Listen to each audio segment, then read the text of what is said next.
தெய்வம் செவாலியர் சிவாஜி புகழ், செவாலியர் சிவாஜி புகழ், டாக்டர் சிவாஜி, செவாலியர் சிவாஜி எங்கள்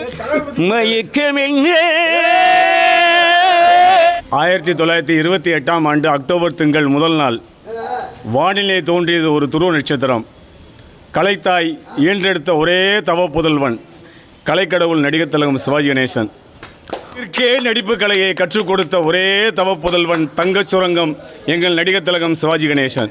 எந்த படமும் காலத்தால் அழிக்க முடியாத காதல் கவியம் தான் வசந்த மாளிகை. 2 லட்சம் கோடி ட்ரிப் பார்த்துருப்பேன். ஒவ்வொரு ஷோன்றாங்களா 2 லட்சம் கோடி. இந்த நடிகர் திலகம் வாழ்க. பேரம் பேத்திகள் யாராக இருந்தாலும் மண்ணை விட்டு மறந்தாலும் நடிகர் திலகம் சிவாஜி கணேசனை விட்டு மறக்கவே மாட்டார்கள். நான் தான் அவங்க மதுரை பேசுகிறேன். இன்றைக்கி நம்ம வந்து நடித்துள்ள வசந்த மாளிகை படம் திரைப்படம் வந்து 52 வருடத்துக்கு பிறகு வந்து ஒரு செம்ம கிராண்டாக கொண்டாடிய இன்றைக்கி படம் போட்டிருக்க திரையில் ஓடிட்டுருக்கு. இந்த படம் முடிச்சு ரசிகர்கள் வந்து என்ன சொல்ல வரான்றதை காத்திருப்பு நம்ம ரிவ்யூ எடுத்து போகிறோம். ஸோ வாங்க வீடியோக்குள்ளே போகலாம். நீங்கள் பார்த்துக்கொள்ள மாதிரி எப்படி சார் வாங்க வீடியோக்குள்ளே போகலாம்.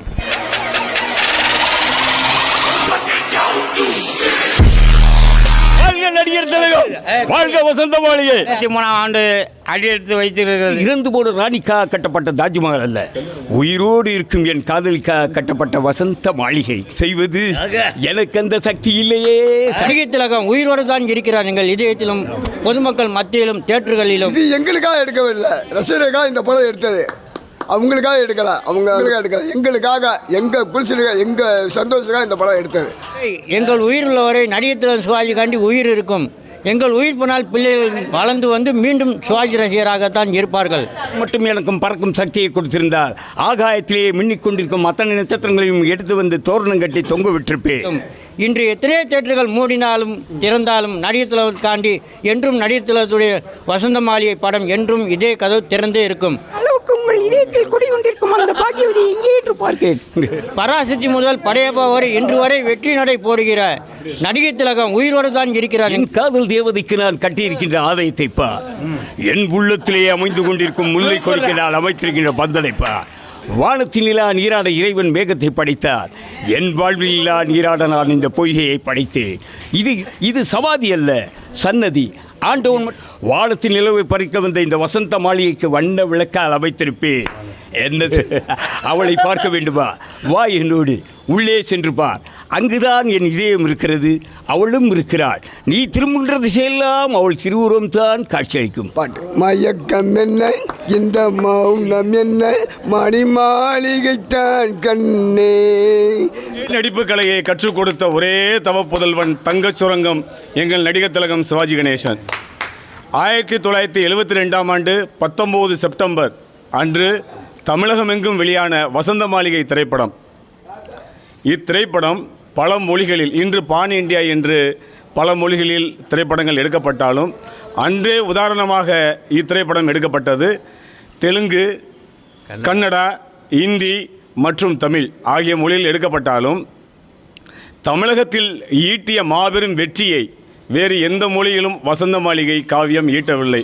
காரணம், நடிகர் திலகம் சிவாஜி கணேசனுடைய கண் அசைவு, அவருடைய நடிப்பு, அவருடைய உச்சரிப்பு. எங்களை போன்ற பக்தர்கள் இன்றும் தமிழை ஏதோ ஒரு அளவுக்கு பேச கற்றுக்கொண்டோம் என்றால் அது நடிகர் திலகம் சிவாஜி கணேசன் திரைப்படங்கள் பார்த்ததின் தாக்கம் மட்டுமே. காலந்தவராமையை தன் இறப்புக்கு கூட கொடுத்தவர் கலைச்செல்வம் நடிகர் திலகம் சிவாஜி கணேசன் மட்டுமே.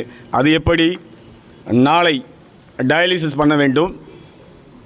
சக நடிகரான சக தோழர் 17 படங்கள் அவரை வைத்து தயாரித்த தயாரிப்பாளர் கே பாலாஜி அவரை சந்திக்க செல்கிறார். இருவரும் உரையாடுகிறார்கள். நாளைக்கு டயாலிசிஸ் நடக்க வேண்டும் என்ற ஒரு நிலை. அவர் கேட்கிறார், ஐயனும் பதில் சொல்கிறார். எத்தனை வருஷம் இருந்துருவேன்? சாதாரண ஒரு சிலங்கள் லோக்கல் சிலங்களில் வரும்போது இன்னொரு 10 வருஷம் போட, நாளைக்கு இருந்தால் பார்த்துக்கலாம். 18 சித்தர்கள் என்பது இந்து மனு தர்ம சாஸ்திரத்தில் சொல்லுவாங்க. 12 ஆழ்வார்கள், 18 சித்தர்கள், 63 நாயன்மார்கள், 64 காலபைரவர்கள், 49,000 ரிஷிகள், 30 முக்கோடி தேவர்கள். 18 சித்தர்கள் அல்ல, 19 சித்தர்கள். 19வது சித்தர் யார் என்று கேட்டால் கலியுகத்தின் கர்ணன், உண்மையான கொடைவள்ளல் நடிகர் திலகம் சிவாஜி கணேசன் மட்டுமே. பொய்யுரைக்க தெரியாது. தன் படம் 100 நாள் ஓடினாலும் அவர் ஆர்ப்பாட்டம் செய்ததும் இல்லை. 50 நாட்கள் ஓடி தோல்வியை கண்டாலும் தோல்வியை கண்டு துவண்டு போனதும் இல்லை. அவருடைய 175வது படத்திலே கவியரசு கண்ணதாசன் மிக அழகாக வரிகள் எழுதியிருப்பார். கடல் போல ஆனாலும் சரி, அதை பற்றி அவர் மயங்கவும் இல்லை, கையளவு ஆனாலும் அவர் கலங்கவும் இல்லை. இந்த மண்ணின் மைந்தன் TM சௌந்தரராஜன் அவர்கள் அன்றைய காலகட்டத்தில் பல நடிகர்களுக்கு குரல் கொடுத்திருக்கிறார். ஆனால் அவர் குரலுக்கு உயிர் கொடுத்தவர் என் கலை தெய்வம் நடிகர் திலகம் சிவாஜி கணேசன் மட்டுமே. வேறு எவராலும் முடியாது. ஏன் முடியாது என்றால் அவர் வாழ்க்கையில் நடிக்க தெரியவில்லை, வெறும் நடிப்புக்காகவே வாழ்ந்த மனுஷன்.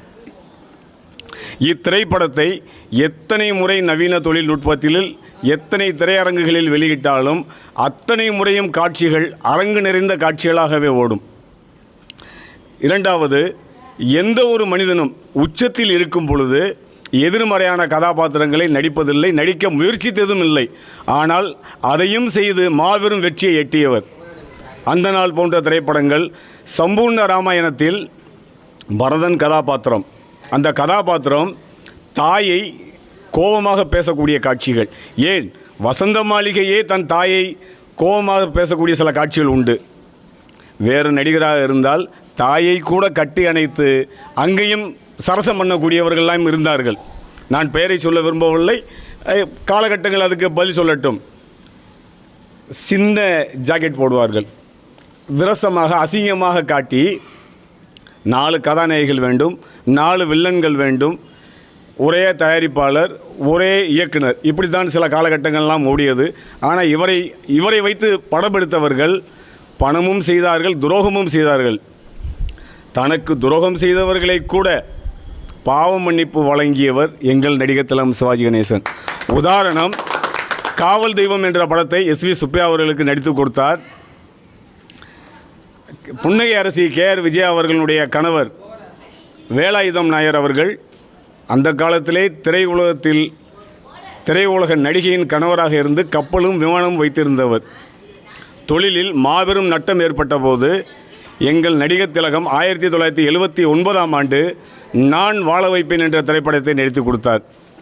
இதையும் தாண்டி ஒரு நடிகருக்கு ஒரு கட்சியின் சார்பாக பல சிக்கல்கள் ஏற்பட்ட போது 2 படங்கள் திரையிட முடியாத நிலை ஏற்பட்ட போது திரையரங்குகளை பூரா மூடி தன்னுடைய திரையரங்கில் முதல் காட்சியாக போடுவேன் என்று சவால் விட்ட ஒரே நடிகர் அவர். யாருக்கும் துரோகம் என்பது அவருக்கு தெரியாது. வெள்ளை மனம் கொண்ட வெள்ளை ரோஜா, உண்மையான கொடைவள்ளல் கர்ணன். நாங்களெல்லாம் அவருக்கு ரசிகர்கள் அல்ல, பக்தர்கள். அவர் எங்களுக்கு என்றுமே கலைக்கடவுள்தான். இதில் எந்த விதமான மாற்றமும் இல்லை. நன்றி, வணக்கம். வாழ்க நடிகர் திலகம், வாழ்க சிங்க தமிழன், ஓங்குக அவர் புகழ். பேசுறீங்களா?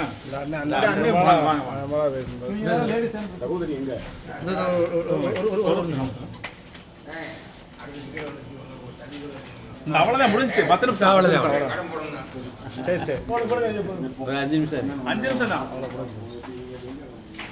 செவாலியே நாயகர் நடிகர் திலகம் சிவாஜி கணேசனுடைய வசந்த மாளிகை திரைப்படம் மதுரை பழைய கல்பனா தியேட்டர், இன்றைக்கு அண்ணாமலை என்று பெயரிட்டிருக்கிறது. இந்த வசந்த மாளிகை திரைப்படம் நாட்டு மக்களால் வரவேற்கப்பட்டது. முதல் திரைப்படம் பராசக்தி. அந்த முதல் திரைப்படத்தில் பராசக்தியை அந்த படத்திலே நடிகர் திலகம் நடித்த பிறகும் ஏபி மெய்யப்ப செட்டியார் அவர்கள் அந்த திரைப்படத்தை இந்த நாயகன் வேண்டாம் என்று மறுப்பு தெரிவித்தார்கள். மறுப்பு தெரிவித்த போது உடனடியாக பேரறிஞர் அண்ணாவிடம் நடிகர் திலகம் சிவாஜி கணேசன் சென்று, நான் நடித்த பராசக்தி திரைப்படம் KR ராமசாமி தான் நடிக்க வேண்டும் என்று ஏபி மெய்யப்ப செட்டியார் அவர்கள் சொல்லுகின்றார்கள் என்று அறிஞர் அண்ணாவிடம் நடிகர் திலகம் சொல்லிய போது உடனடியாக அறிஞர் அண்ணாவும் பெருமாள் அவர்களும் காரிலே வந்து ஏபி மெய்யப்ப செட்டியாரை சந்தித்து, இந்த திரைப்படம் பராசக்தி திரைப்படம் வெளியிடுங்கள், அப்படி ஏதாவது நட்டம் ஏற்பட்டால் அண்ணாதுரையாகிய நான் இந்த பொறுப்பை ஏற்றுக்கொள்கிறேன் என்று அறிஞர் அண்ணா அவர்கள் அன்றைக்கு பறைசாற்றினார்கள். உடனடியாக 52ஆம் ஆண்டு பராசக்தி திரைப்படம் தீபாவளி அன்று அந்த திரைப்படம் தோன்றியது. அன்றைக்கு பேரறிஞர் அண்ணா அவர்கள் பெருமாள் அவர்கள் இல்லை என்று சொன்னால் நடிகர் திலகம் வெளிச்சத்திற்கு வந்திருக்க முடியாது. காலம் கடந்து மரியாதைக்குரிய காமராஜரை தலைவராக ஏற்றுக்கொண்டாலும் கூட திராவிட இயக்கத்தினுடைய தலைவர் பேரறிஞர் அண்ணா அவர்கள் அந்த பொறுப்பை ஏற்றுக்கொண்ட காரணத்தினால்தான் பராசக்தி படம் வெளியே வந்தது. மதிப்புக்குரிய தோழர்களே, தமிழ்நாட்டு மக்களுக்கு இன்னும் ஒரு செய்தி. சிவாஜிங்கிற பட்டம் அவருக்கு எப்படி கிடைச்சிச்சு? தந்தை பெரியார் தான் கொடுத்தாரு. மிகப்பெரிய மாநாடு நடந்துச்சு. அங்கே வந்து பிசி கணேசன் சத்ரபதி சிவாஜியாக நடித்தார். அப்போது 44ஆம் ஆண்டு மிகப்பெரிய மக்கள் கடல் அறிஞர் அண்ணா கிட்ட தந்தை பெரியார் கேட்டார், என்ன இது மேடை அப்படின்னு தந்தை பெரியார் கேட்டார். இந்த மாதிரி சத்ரபதி சிவாஜியா ஒரு கலைஞனை நான் தயார் பண்ணியிருக்கிறேன்னு பேரறிஞர் அண்ணா அவர்கள் சொன்னாங்க. அப்படியா பாப்பா அந்த நாடகம்னு தந்தை பெரியார் சொன்னாங்க. கிட்டத்தட்ட லட்சக்கணக்கான மக்கள் அங்கே உக்காந்துருந்தாங்க. அதுக்கப்புறம்தான் மேடையினுடைய திரை விலகியது. விலகிய போது ஒரு மாபெரும் நடிகன், ஒரு மகத்தான நடிகன் அண்ணன் நடிகர் திலகம் அவர்கள் அறிஞர் அண்ணாவினுடைய வசனத்தை அந்த மேடையில் பறைசாற்றினார்கள். அது என்ன வசனம் என்று கேட்டால் வீர சிவாஜியினுடைய மாபெரும் காவியம். அந்த காவியத்திலிருந்து என் மதிப்புக்குரிய தோழர்களே, நான் இந்த காவியத்தை தமிழ்நாட்டு மக்களுக்கு சொல்லுவதற்கு ஒரு நடிகர் திலகத்தினுடைய வரலாறு சம்பந்தப்பட்ட காரணத்தினால்தான் உங்களுக்கு இதை நான் பறைசாற்றினேன். மந்திரி மன்னா, ஆமாம், ஒரு அண்ணா கேட்குறாரு, நீங்கள் ஒரு நடிகனை தயார் பண்ணியிருக்கீங்க, இந்த பையன் இதுக்கு முன்னாடி திரைப்படத்தில் நடிச்சிருக்கிறாரான்னு சொல்லி தந்தை பெரியார் அண்ணாவிடத்தில் கேட்குறாரு. இல்லைங்க, இல்லை, நான் வந்து ஒரு நடிகராக ஆகணுன்றதுக்காகவே ஒரு நடிகரை தயார் பண்ணியிருக்கேன்னு சொல்லி பேரறிஞர் அண்ணா அவர்கள் தயார் பண்ணது தான் வீர சிவாஜியினுடைய மாபெரும் காவியம். அந்த பராசக்தி படம் உங்களுக்கு வந்து 52 தீபாவளிக்கு வந்தபோது பார்த்தீங்கன்னு கேட்டால் நீதிமன்றம் விசித்திரம் நிறைந்த பல வழக்குகளை சந்தித்திருக்கிறது. புதுமையான மனிதர்களை கண்டிருக்கிறது. ஆனால் இந்த வழக்கு விசித்திரமும் அல்ல, வழக்காடும் நான் புதுமையான மனிதனும் அல்ல. வாழ்க்கை பாதையிலே சர்வசாதாரணமாக தென்படக்கூடிய ஒரு ஜீவன் தான் நான். கோவிலிலே குழப்பம் விளைவித்தேன், பூசாரியை தாக்கினேன், குற்றம் சாட்டப்பட்டிருக்கிறேன். இப்படியெல்லாம் நீங்கள் எதிர்பார்ப்பீர்கள் நான் இதையெல்லாம் மறுக்கப் போகிறேன் என்று. இல்லை, நிச்சயமாக இல்லை. கோவிலிலே குழப்பம் விளைவித்தேன். கோவில் கூடாது என்பதற்காக அல்ல, கோவில் கொடியவர்களின் கூடாரமாய் இருக்கக்கூடாது என்பதற்காக பூசாரியை தாக்கினேன். அவன் பக்தன் என்பதற்காக அல்ல, பக்தி பகல்வேஷமாகிவிட்டதை கண்டிப்பதற்காக. உனக்கேன் இவ்வளவு அக்கறை? உலகத்தில் யாருக்கும் இல்லாத அக்கறை என்று கேட்பீர்கள். பாதிக்கப்பட்டேன், நேரடியாக பாதிக்கப்பட்டேன். சுயநலம் என்பீர்கள். என் சுயநலத்திலே பொதுநலமும் கலந்திருக்கிறது. ஆகாரத்திற்காக அழுக்கை சாப்பிட்டு தடாகத்தை சுத்தப்படுத்துகிறதே மீன், அதை போல என்னை குற்றவாளி என்கிறார்களே. இந்த குற்றவாளியின் வாழ்க்கை பாதையிலே கொஞ்ச தூரம் பின்னோக்கி நடந்து பார்த்தால் அவன் கடந்து வந்துள்ள காட்டாறுகள் எவ்வளவு என்று கணக்கு பார்க்க முடியும். பாட்டொலிக்கும் குயில்கள் இல்லை என் பாதையில், படம் எடுத்தாலும் பாம்புகள் நெளிந்திருக்கின்றன. தென்றலை தீண்டியதில்லை, ஆனால் தீயை தாண்டிருக்கிறேன். கேளுங்கள் என் கதையை. தீர்ப்பு எழுதுவதற்கு முன் தயவு செய்து கேளுங்கள். தமிழ்நாட்டிலே இந்த திருமணத்திலே பிறந்தவன் நான். பிறக்க ஒரு நாடு, பிழைக்க ஒரு நாடு. தமிழ்நாட்டின் தலையெழுத்துக்கு நான் என்ன விதிவிலக்கா? ரங்கூன் அது என் உயிரை வளர்த்தது, என்னை உயர்ந்தவனாக்கியது. திருமண கோலத்திலே இருந்த தங்கையை காண வந்தேன். மோசடி வழக்கிலே ஈடுபட்டு இதோ குற்றவாளி கூண்டில் உங்கள் முன் இருக்கிறாளே இந்த ஜாலக்காரி ஜாலி. இவள் வலையிலே விழுந்தவர்களும் நானும் ஒருவன். பணப்பெட்டியை பறிகொடுத்தேன், பசியால் திரிந்தேன், மெலிந்தேன், கடைசியில் பைத்தியமாக மாறினேன். காண வந்த தங்கையை கண்டேன், கண்ணற்ற ஓவியமாக, கைம்பெண்ணாக. தங்கையின் பேரோ கல்யாணி, மங்களமான பெயர். கழுத்திலே மாங்கல்யம் இல்லை. செழித்து வாழ்ந்த குடும்பம் சீரழிந்து விட்டது. கையிலே பிள்ளை, கண்ணிலே நீர். கல்யாணி அலைந்தாள், கல்யாணிக்காக நான் அலைந்தேன். கல்யாணிக்கு கருணை காட்டினர் பலர், அவர்களிலே காளையர் சிலர். கொலை வழக்கிலே சம்பந்தப்பட்டு உங்கள் முன் கைதியாக நிற்கிறானே இதோ இந்த கொடியவன் வேணு. நான் பகட்டால் இருக்கக்கூடிய பாதகர்களையும் பார்த்திருக்கிறேன். தலைவர் கலைஞருடைய வசனங்களை அன்றைக்கு மதுரை தங்கந்தட்டலில் பராசக்தி போட்டப்போ இந்த வசனத்தை தமிழ்நாட்டு மக்களை ஒரு புரட்டு போட்டுச்சு பாருங்க. அந்த நடிகர் திலகம் அன்னைக்கு பராசக்தி படம் அண்ணா, பெருமாள், தலைவர் கலைஞர் இல்லை என்று சொன்னால், திராவிட இயக்கத்தினுடைய தலைவர்கள் இல்லை என்று சொன்னால், என் பாசத்திற்குரிய தமிழ்நாட்டு மக்களே, நடிகர் திலகம் வெளிச்சத்துக்கு வந்திருக்க முடியாது. தந்தை பெரியார் அவர்கள்தான் சிவாஜி என்கின்ற அந்த பட்டத்தை கொடுத்தார். அந்த பட்டத்தோடு பராசக்தியிலே அவர் நடித்தார். 52 பராசக்தி திரைப்படம் வெளியான போது தமிழகத்தை ஒரு உலுக்கு உலுக்கியது. தூங்கிக் கொண்டிருந்த தமிழர்களை தட்டி உசுப்பியது பராசக்தி திரைப்படம்.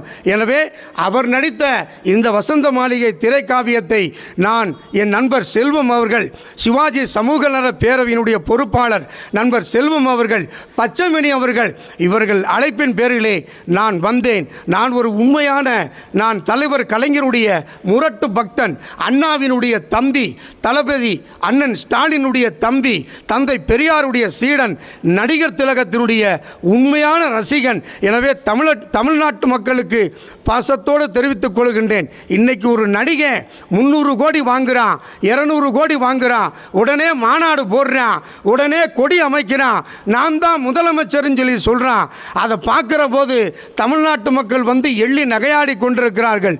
500 கோடி வாங்கிட்டா, 300 கோடி வாங்கிட்டா நீ அரசியலுக்கு வந்துட முடியுமா? மக்கள் செல்வாக்கு பெற்றிருக்கக்கூடியவர்கள் மட்டும்தான் அரசியல் களத்திலே நெருங்க முடியும், வர முடியும்.